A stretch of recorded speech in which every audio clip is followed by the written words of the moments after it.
ओम नमः शिवाय गुरवे सच्चिदानंदमूर्तये निष्प्रपंचाय शांताय निरालंबाय तेजसे। हरिओम प्रभु जी, आज के इस अध्यात्म परिषद में आप सबका स्वागत है। आज का प्रश्न गोंडल गुजरात से सोनल पटेल जी का है। उन्होंने पूछा है कि संन्यास धर्म सबसे श्रेष्ठ है और उसका पालन बहुत कठिन है क्या? संन्यास धर्म को कैसे समझे? तो देखो प्रभु जी, संन्यास किसी वेश बदलने का नाम मात्र संन्यास नहीं है, किसी नाम बदलने का नाम भी संन्यास नहीं है। घर परिवार संसार समाज छोड़कर किसी हिमालय की किसी पर्वत की गुफा में बैठ जाना, यह भी संन्यास मात्र नहीं है।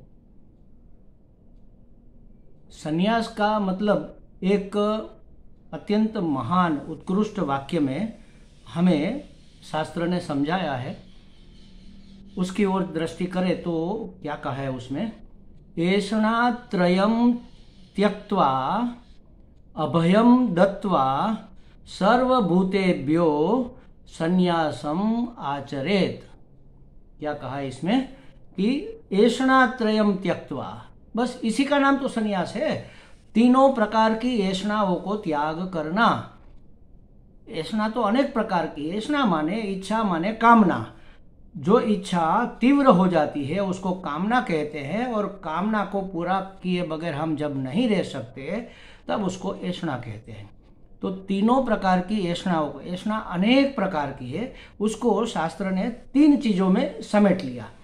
सबसे पहले पुत्र ऐषणा, जैसे संसारी है तो उसके पुत्र माने पुत्र ही नहीं, पुत्र पौत्र परिवार पत्नी दादा मामा चाचा जो भी संबंध में है सब उसमें आ जाते हैं। पुत्र परिवार यह कह लो, या तो मित्र पुत्र कलत्र यह कह लो। कलत्र माने जीवन साथी, मित्र और पुत्र और परिवार। इसकी ऐषणा का त्याग, मेरा पुत्र हो, मेरा पुत्र श्रेष्ठ हो, मेरा नाम रोशन करे, ये सब। तो संन्यास लेने के बाद भी ये ऐषणा कैसे रह जाएगी? क्योंकि घर परिवार का त्याग कर दिया तो फिर पुत्र ऐषणा कहाँ रहेगी? तो रहेगी महाराज। पुत्र तो एक दो थे, लेकिन शिष्य बना लिए 200। तो गुरु के लिए शिष्य भी पुत्र के समान होता है। उसकी ऐषणा अगर मन में है कि मेरे बहुत सारे शिष्य हो, मेरे शिष्य उत्तम हो, मेरा नाम रोशन करे, शिष्य हो अपना जीवन मुक्त करने के लिए, इस विद्या को प्राप्त करने के लिए अनेक शिष्य हो जाए कोई दिक्कत नहीं, लेकिन मेरा नाम रोशन करे, मेरे इतने ज्यादा उनसे ज्यादा शिष्य हो, ये सब ऐषणाएं हैं, ये सब संसारीपन है। तो सबसे पहले पुत्र ऐषणा, पुत्र माने पुत्र मित्र कलत्र परिवार, उसकी ऐषणा का त्याग कर दो। चाहे परिवार में रहकर ही उसकी कोई ऐषणा, उसकी कोई कामना न रखो और उससे कोई अपेक्षा न रखो। कोई अपेक्षा अपने मित्र पुत्र कलत्र परिवार से न रखने का नाम है पुत्र ऐषणा का त्याग। फिर आता है वित्त ऐषणा। वित्त माने धन, धन माने सिर्फ रुपया पैसा ही नहीं, उसमें जर जवाहरात तो आ ही जाते हैं, लेकिन जो भी मिल्कत है हमारे पास, गाड़ी बंगलो जो भी है, वाड़ी फार्म हाउस जो भी है, वीकेंड हाउस, अब तो भात भात की चीजें निकल रही है, जिसकी कोई वैल्यूज रुपीज में हो सकती है, वह सब वित्त है। तो वित्त ऐषणा का त्याग, मेरे पास इतना ज्यादा धन हो और आवे और आवे और मैं संग्रह करूं और मैं परिग्रह करूं, इस ऐषणा का त्याग। ये तो कपड़े बदलने के बाद भी रहती है। मुझे इतनी दक्षिणा मिली, उसको कितनी मिली, उसको क्यों मुझसे ज्यादा मिली। तो ये सब वित्त माने धन, पैसे, प्रॉपर्टीज। एक बंगलो था और अब आश्रम बने 4। शिष्यों ने बनाए अपनी परंपरा को चलाने के लिए, लोगों का कल्याण करने के लिए, ठीक है, लेकिन ये मेरा इतना बड़ा आश्रम होना चाहिए, इतनी सुविधा इसमें होनी चाहिए, यहाँ तो है वहाँ भी होना चाहिए। तो ये भी ऐषणा ही है। और जैसे प्रॉपर्टीज बढ़ाते जाना, ये सब ये वितेषणा ही है। संसार में रहो चाहे भगवा पहन लो, तो पुत्रेषणा, वितेषणा, और तीसरी ये सबसे कठिन ऐषणा है लोकेषणा का त्याग। लोकेषणा दो प्रकार से होती है। इस लोक में मेरी प्रसिद्धि हो, लोग मुझे जाने, महान आत्मा के रूप में जाने, महान ज्ञानी के रूप में जाने, बड़े महात्मा के जाने, मंडलेश्वर नहीं महामंडलेश्वर के रूप में जाने, आचार्य के रूप में।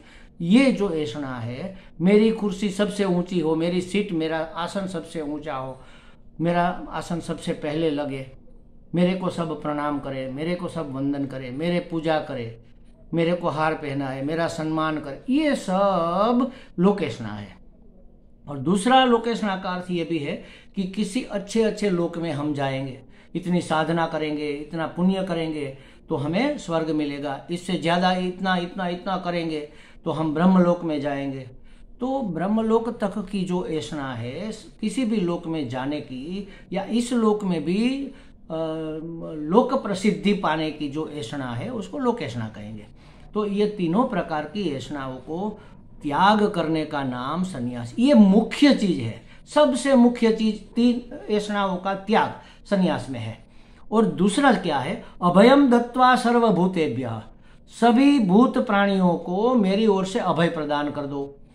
देखो, मेरी ओर से आपको डरने की कोई ज़रूरत नहीं है। मैं आपको कभी कोई ईजा नहीं पहुंचाऊंगा, आपको कोई तकलीफ नहीं दूंगा, आपके साथ मेरी कोई स्पर्धा नहीं है, आपसे मेरी कोई ईर्ष्या नहीं है, क्योंकि मुझे कहीं पहुंचना नहीं है। आप अपना जीवन आराम से व्यतीत करो, मेरे से डरने की या मेरे से स्पर्धा करने की या मेरे से ईर्ष्या करने की कोई ज़रूरत नहीं है, क्योंकि अब मैं इस लौकिक प्राप्ति करने के कर्म द्वारा जो प्राप्त होता है, उन सब चीज़ों से मैं मुक्त हूँ।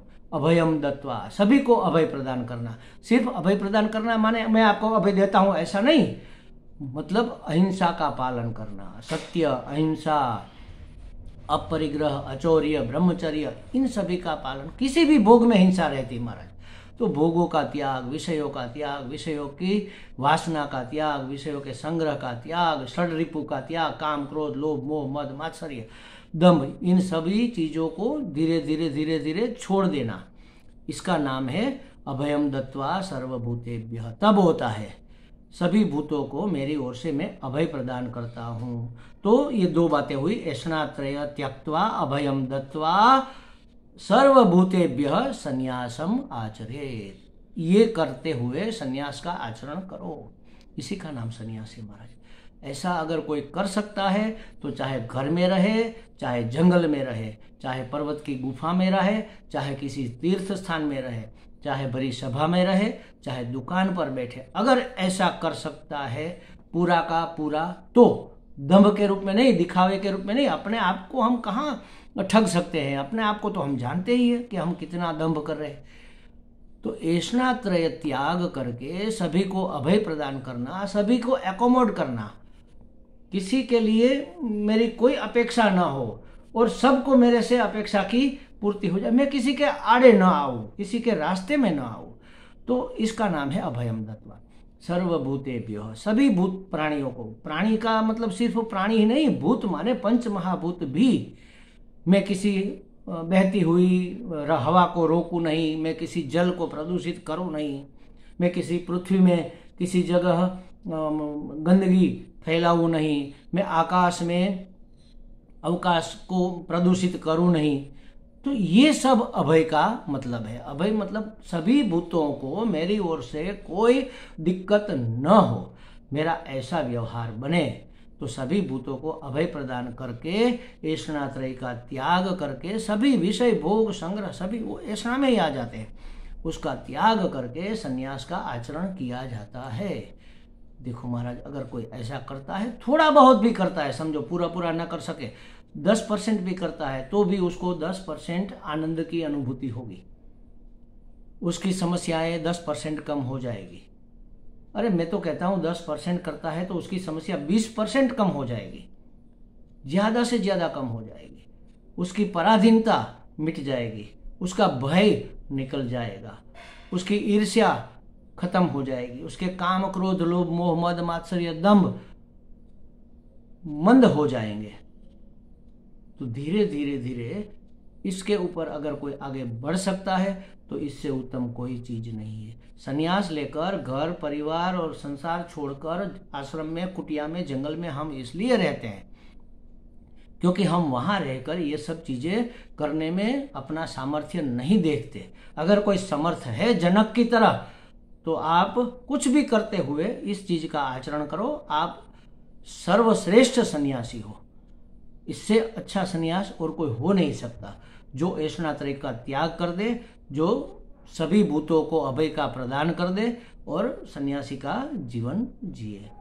किसी भी भोग में कोई ऐसा न रहे, किसी से कोई अपेक्षा न रहे, तो इसी का नाम सन्यास है। ऐसा सन्यास लेकर फिर अपने आप की खोज करना होती है। मैं कौन हूँ, ये जीव क्या है, ये जगत क्या है और ये जगदीश क्या है। सन्यास इसके लिए लिया जाता है कि अहम ब्रह्मास्मि हो जाए। ब्रह्म और मैं कैसे एक हो सकते हैं, मैं कैसे ब्रह्म हूँ, सो हम, वह मैं ही हूँ, मैं कैसे वह हूँ। इसके लिए शास्त्र का, सदगुरु के शरण में रहकर शास्त्र का, सदशास्त्र का अध्ययन किया जाता है, उसको समझा जाता है और जाना जाता है। ब्रह्मवित् आपनोति परम, जो ब्रह्म को जान लेता है वह परम की प्राप्ति कर लेता है, अखंड एक रस आनंद में अवस्थित हो जाता है, उसको जीवन मुक्त कहते हैं। जीवन मुक्त जीवन जीने के लिए, जीवन मुक्ति प्राप्त करने के लिए संन्यास लिया जाता है। तो ऐसा है ये संन्यास। हमें लगता है सोनल जी को कुछ स्पष्टता हो गई होगी। हरि बोल।